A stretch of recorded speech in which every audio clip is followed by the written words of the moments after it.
Hey guys, this is Team Web3 from Asia. I know that everyone this week is in Miami, or at least everybody's hearing about Miami, but there is a lot of things happening here in Asia in the world of Web3. So let's dive in.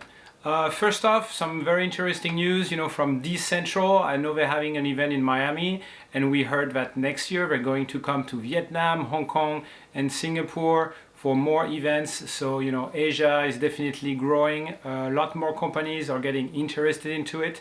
And so this is very exciting that we will have a lot more interesting events around the region next year. Up next, we saw a very big news from Animoca Brands this week, the Hong Kong headquartered Web3 gaming and investor company.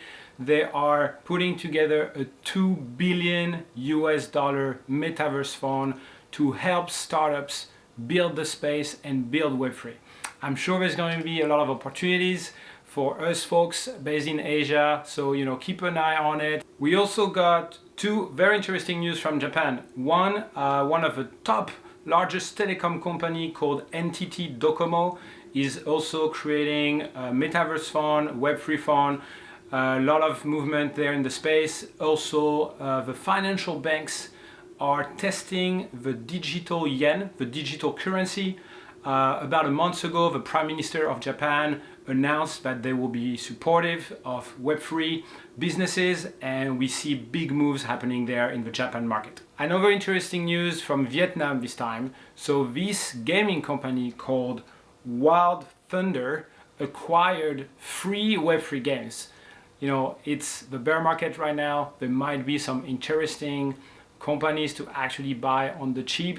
I'm guessing this is what these guys are doing, and they are going to build Web3 gaming with play to earn mechanism. I also heard personally a lot of friends based in mainland China. With everything that's happening there, they are relocating to Vietnam.